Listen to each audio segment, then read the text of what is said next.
Hello, नमस्ते, welcome और welcome back to my channel. मेरा नाम है रसीका। मैं बशकीर स्टेट मेडिकल यूनिवर्सिटी से अपनी एमबीबीएस कर रही हूँ और मेरी आप सभी से एक रिक्वेस्ट है वीडियो स्टार्ट करने से पहले कि हम 1000 सब्सक्राइबर से कुछ ही कदम दूर है। तो अगर आप मेरे चैनल को सब्सक्राइब करेंगे, लाइक करेंगे और कमेंट करेंगे तो मुझे बहुत ज़्यादा खुशी होगी और मुझे लगेगा कि मुझे कहीं किसी ना किसी फॉर्म से आप सभी से अप्रिसिएशन मिल रही है। तो आप लाइक, कमेंट, सब्सक्राइब और शेयर सब कर देना और वीडियो शुरू करते हैं। तो मेरा आप सभी से एक क्वेश्चन है कि क्या आपको पता है कि हर साल कितने बच्चे नीट का एग्ज़ाम देते हैं? अगर नहीं पता तो मैं बता दूं कि अराउंड 20 लाख स्टूडेंट ने पिछले साल यानी कि 2023 में एग्ज़ाम दिया था नीट का। पर इसी में मेरा आपसे आप सभी से एक क्वेश्चन है कि आपको पता है कि हमारे इंडिया में कितनी एमबीबीएस की सीट्स है? अगर वो भी आपको नहीं पता तो मैंने पीडब्ल्यू का डाटा दिया है, मतलब लिया है, तो आप यहाँ देख पा रहे होंगे। इसके अकॉर्डिंग 1 लाख समथिंग हमारे पास सीट्स है एमबीबीएस की। तो उसमें भी गवर्नमेंट की जो सीट है वो है 55,000 अराउंड। तो 55,000 को अगर हम 20 लाख की पॉपुलेशन से कंपेयर करें तो उसका परसेंटेज में अगर हम सीट्स निकालते हैं गवर्नमेंट की तो वो होती है 2.7% सीट है गवर्नमेंट में। कितने बच्चों के लिए? 20 लाख बच्चों के लिए। 20 लाख बच्चों में से 2.7% बच्चे सिलेक्ट होंगे।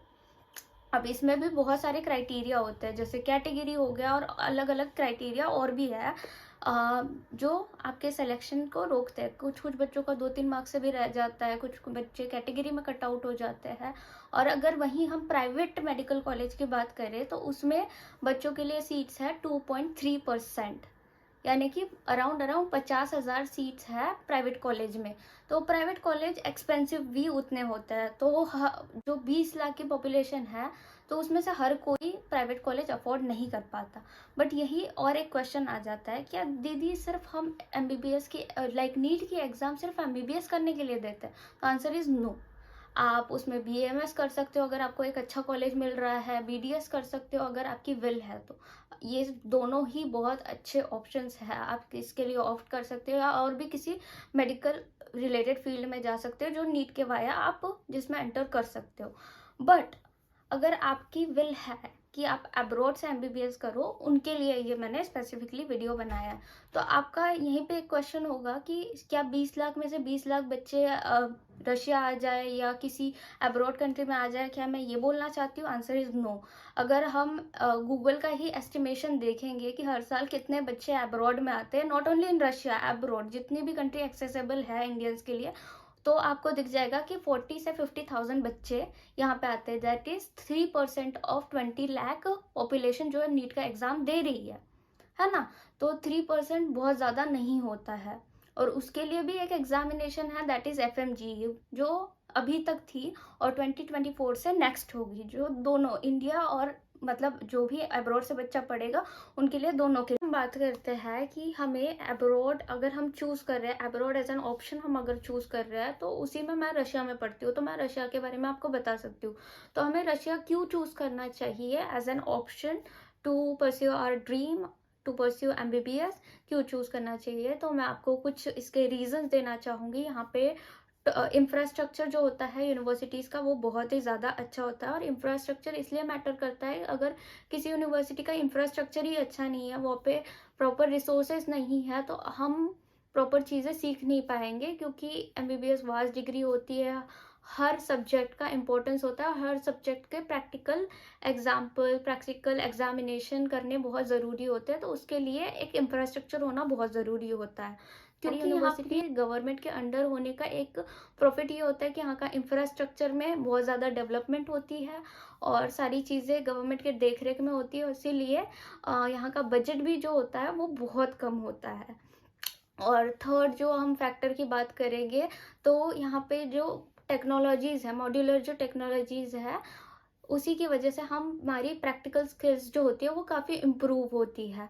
और थर्ड फोर्थ फैक्टर हम अपने हिसाब से चूज़ कर सकते हैं, दैट इज़ वेदर। तो वो आप पे डिपेंड करता है कि आपको किस वेदर में जाना है। और थर्डली अगर हम बात करेंगे तो यहाँ पे प्रैक्टिकल एक्सपोजर भी अच्छा खासा मिलता है, ठीक है, ऐसा नहीं है प्रैक्टिकल एक्सपोजर बिल्कुल ही नहीं मिलता। यहाँ पे भी डिस्ट्रिक्ट्स होते हैं, तो क्योंकि यूनिवर्सिटी गवर्नमेंट है तो आपको डिस्ट्रिक्ट हॉस्पिटल में भी प्रैक्टिस करने का मौका मिलता है, सिटी हॉस्पिटल होते हैं उसमें भी मौका मिलता है प्रैक्टिस करने का। बट जो फर्स्ट और सेकेंड ईयर में होता है कि आप बेसिक सब्जेक्ट सीखते हो, जैसे हाइजीन हो गया, फर्स्ट एड हो गया, ये सारे सब्जेक्ट सीखते हो, तो उसमें आपको लाइक हाइजीन मेंटेन करना क्यों ज़रूरी है, नर्सिंग क्यों ज़रूरी है, ये सारी चीज़ें सिखाई जाती है, क्योंकि आप फर्स्ट और सेकेंड ईयर में डायरेक्टली पेशेंट को देख नहीं सकते या ट्रीट नहीं कर सकते, ये यहाँ का रूल है रशिया का। थर्ड ईयर से आपको एक्सेस मिल जाता है पेशेंट को देखने का, सर्जरीज देखने का, इंजेक्शन प्रिक करने का। बट इसमें भी एक एक्सेप्शन है कि जब समर में हॉस्पिटल प्रैक्टिस होती है तो समर में क्या होता है कि आपको कई सिटीज़ के ऑप्शन दिए जाते हैं, मतलब सिटीज़ यानी विलेजेस के, सिटी के आसपास जितने विलेजेस होते हैं, और वहाँ आप जा सकते हो, वहाँ आप प्रैक्टिस कर सकते हो, आपको जितनी प्रैक्टिस करनी है कर सकते हो, और उसकी फंडिंग पूरी गवर्नमेंट उठाती है, यानी कि ये आपकी यूनिवर्सिटी उठाती है। सिर्फ थोड़ा बहुत खाने का एक्सपेंस आपको आ जाता है, क्योंकि खाना भी वो प्रोवाइड करते हैं, बट हम इंडियंस हैं। और अगर उसके बाद मैं कुछ डाउट्स के बारे में बात करूँ यहीं पे, जो मेरे पास बहुत आते रहते हैं कि यहाँ पे मतलब जो है पढ़ाया कैडावर पे नहीं जाता, तो ये सरासर गलत बात है। यहाँ पे कैडावर पे पढ़ाया जाता है, बट क्या होता है कि आप टीचर के ऑब्जर्वेशन में पढ़ सकते हो। और दूसरी चीज़ है, अगर आपको खुद से पढ़ना है तो आपको अपने डॉक्यूमेंट सबमिट करने होता है, डॉक्यूमेंट यानी कि स्टूडेंट कार्ड सबमिट करना होता है, एंड देन आप पढ़ सकते हो। 3D मॉडल्स पे भी पढ़ाया जाता है, ये बहुत बड़ा मिथ है कि सिर्फ 3D मॉडल्स ही मिलते हैं, नहीं, 3D मॉडल से आपको पढ़ना ईजी हो जाता है, क्योंकि 3D मॉडल पे सारी चीज़ें बहुत जल्दी आपको दिख जाती है, एक्सेसिबल होती है। और बॉडी पे आप तभी पढ़ पाते हैं जब आपको टीचर लाइक आपके डाउट क्लियर करते रहे। कुछ कुछ चीज़ें बहुत जल्दी दिख जाती है, कुछ देखने में हमें हेल्प लगती है। और अगर हम सेकंड और बहुत इम्पोर्टेंट जो डाउट मेरे पास आते रहता है कि यहाँ पे एक्सपेल्शन हो जाते हैं छोटी छोटी रीज़न से, नहीं, यहाँ पे बिल्कुल ऐसा नहीं होता है कि छोटे रीज़न की वजह से एक्सपेल्शन हो रहा है। रीज़न बहुत बड़े ही होते हैं। अगर आपने यूनिवर्सिटी के कुछ रूल्स तोड़े हैं, जैसे 3 से ज़्यादा सब्जेक्ट आप फेल हो, तो आपको एक्सपेल ऑफकोर्स ही चीज़ें किया जाएगा, क्योंकि 3 सब्जेक्ट फेल होना मतलब 3 सब्जेक्ट में भी क्या होता है कि पर सब्जेक्ट आपको 3 to 4 अटेम्प्ट मिलते हैं, तो इतने अटेम्प्ट मिलने के बाद अगर हम फेल हो रहे हैं तो वो हमारी गलती है। और फिर आप अगर ड्रिंक करके यूनिवर्सिटी जाते हो या हॉस्टल आते हो या हॉस्टल के रूल्स तोड़ते हो, जैसे स्मोकिंग करना, ड्रिंक करना हॉस्टल में, तो उसकी वजह से निकाला जाता है, बाकी और कोई रीज़न नहीं है निकालने का। और ये सब चीज़ें बच्चा जब एक्सपेल हो जाता है तो पेरेंट्स को पता होती है, बट पेरेंट्स बोलता नहीं है, और आपके पास एक मतलब रॉन्ग इन्फॉर्मेशन आती है। हम थर्ड पॉइंट की तरफ आते हैं कि यहाँ पे रेसिज्म है या नहीं है। तो यहाँ पे रेसिज्म नहीं है, मैंने आज तक किसी भी तरीके का कोई रेसिज्म फेस नहीं किया है।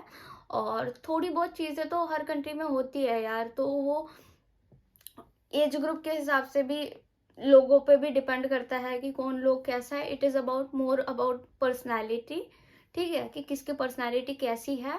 बट 99% लोग यहाँ पे बहुत ही ज़्यादा एक्सेप्टिंग है, ठीक है, बहुत ही ज़्यादा रिस्पेक्टफुल है हमारे कल्चर की, हमारे रिलीजियस वैल्यू की, बहुत ज़्यादा ये लोग बहुत ज़्यादा अप्रिशिएट करते हैं हमारे रिलीजियस वैल्यू को भी। यहाँ पे एस्कॉन्स भी है बहुत ज़्यादा अमाउंट में। और अभी हम बात करते हैं fourth factor, that is practical exposure की। तो ऐसा भी मिथ है कि प्रैक्टिकल एक्सपोजर यहाँ पे बिल्कुल ही नहीं मिलता, तो ये सी चीज़ सरासर गलत है। क्यों, मैंने आपको पहले भी बताई है, और अभी भी फिर से मैं रिपीट करना चाहूँगी कि यहाँ पे प्रैक्टिकल एक्सपोजर मिलता है, बट थर्ड ईयर से आपको थोड़ा ज़्यादा एक्सेसिबल होता है। और फर्स्ट सेकेंड ईयर में थोड़ा बहुत बेसिक आपको कराया जाता है, जो आप यहाँ पे समर में रुकता है, तो समर में भी आप बहुत अच्छे से कर सकते हो अगर आप समर में रुक रहे हो। बट मोस्ट ऑफ द बच्चे घर जाते हैं, तो आप लाइक इंडिया में भी कर सकते हो, वो आपकी मर्जी है। बट ये रूल के खिलाफ है, आई नो, बट आपको सीखना है तो आप कर सकते हो इंडिया में, राइट। और अगर आपको ये ऑप्शन चूज करना है तो बिल्कुल सेफ है, आप चूज कर सकते हो, क्योंकि एनएमसी की सारी गाइडलाइंस यहाँ पे फॉलो की जाती है। और जो आरटीआई आया है, मैंने कई बार अपने वीडियोस में मेंशन किया, आज भी कर रही हूँ, कि आरटीआई आया है, उसमें क्लैरिफिकेशन था, एक टोटल क्लैरिफिकेशन था, और अभी तक तो रशिया सारी जो जितनी भी रिक्वायरमेंट है एनएमसी के रूल्स की वो फॉलो कर रही है। और उसके बाद अगर मैं एक चीज़ बोलूँ, ये होगी कि बहुत से बच्चे मेरे डीएम पे मैसेज करते हैं और XYZ यूनिवर्सिटी के बारे में पूछते हैं, XYZ एजेंसी के बारे में बताते हैं। तो मैं एक ही एडवाइस देना चाहूँगी बड़ी बहन होने के नाते आपके, कि देखो, बात ये है कि ये सब आप बाद में भी रिसर्च कर सकते हो आपकी नीट के एग्ज़ामिनेशन होने के बाद। फर्स्टली बहुत से बच्चों की अभी board examination like state board के एग्ज़ाम या सेंट्रल बोर्ड के एग्ज़ाम अभी चल रहे होंगे या कुछ के आने वाले होंगे जस्ट। तो आप उस पे फ़ोकस कीजिए, आप सभी को उसी के लिए बेस्ट विशेस मेरे तरफ से। और दूसरी चीज़ कि मैं बोलूँगी कि जितना भी टाइम आपके पास है, आप नीट की पढ़ाई में लगाइए रादर दैन कि कौन-सी यूनिवर्सिटी जाना चाहिए, किस एजेंसी से जाना चाहिए, इन सब पे फ़ोकस करना। क्योंकि अगर आप इसी टाइम में, जो टाइम में आप अपना समय गँवा रहे हो, उसी टाइम में पढ़ लेते हो, तो आपके 100-200 मार्क्स बढ़ सकते हैं। बट ये सारी रिसर्च आप बाद में भी कर सकते हो। मैंने भी अपना टाइम 5-6 महीने इसी सब चीज़ों में लगाया है। मुझे लगा कि मैं बहुत बेस्ट रिसर्च कर लूँगी, बेस्ट कंसल्टेंसी ढूँढ लूँगी, ये कर लूँगी, वो कर लूँगी, बट ऐसा कुछ होता नहीं है। हमारे माइंड में एक सैचुरेशन आता है कि यहाँ हमें एडमिशन कर लिया, तो सभी जगह तो यही चीज़ें हो रही है, हम एक काम करते इसी से कर लेते, यहाँ से फँसे, वहाँ से फँसे, बात एक ही है, बट ऐसा कुछ होता नहीं है। तो बेटर है आप नीट पे फ़ोकस करिए, और जब लाइक समय आएगा तब आप इन सब का रिसर्च कर सकते हो। और बहुत से मिसकॉन्सेप्शन अभी है फैले हुए, तो उसके बारे में मैं एक आपको क्लैरिफिकेशन देना चाहती हूँ कि देखिए, जैसे इंडिया में सेशन जून में स्टार्ट होता है, वैसे ही रशिया में सेशन, मतलब स्कूल्स के बारे में मैं बात कर रही हूँ, तो यहाँ पे सेशन सितंबर में शुरू होता है। तो यहाँ पे जो एडमिशन प्रोसेस होती है अप्रोक्सीमेटली अप्रैल से लेकर मई तक शुरू होती है यहाँ की एप्लीकेशन प्रोसेस। मतलब एडमिशन ओपन हो जाती है यूनिवर्सिटीज़ में अप्रैल से मई तक। तो आप अप्रैल में ही अप्लाई कर सकते हो। अभी से कहीं पे अप्लाई करने की कोई ज़रूरत नहीं है कि कहीं पे कोई सीट बुकिंग नहीं हो रही, कुछ नहीं हो रहा। सारे बने बनाए डॉक्यूमेंट आपको दिए जाएँगे, वो यूनिवर्सिटी की तरफ से नहीं होंगे। तो इन सब चीज़ में अपना प्लीज़ दिमाग ना लगाएँ, अभी नीट पे फ़ोकस करें। All the best for your NEET examination.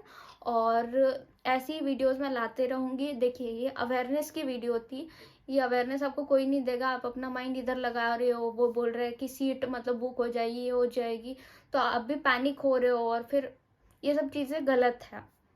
तो इन सब चीज़ों पे प्लीज़ फोकस ना कीजिए, अपने एग्ज़ाम पे फोकस कीजिए। Once again all the best to you all guys. अगर आपको वीडियो अच्छी लगी हो तो लाइक करिए, कमेंट करिए, शेयर करिए, सब्सक्राइब करिए, और मैं अगली वीडियो में आपसे मिलती हूँ। तब तक के लिए बाय बाय।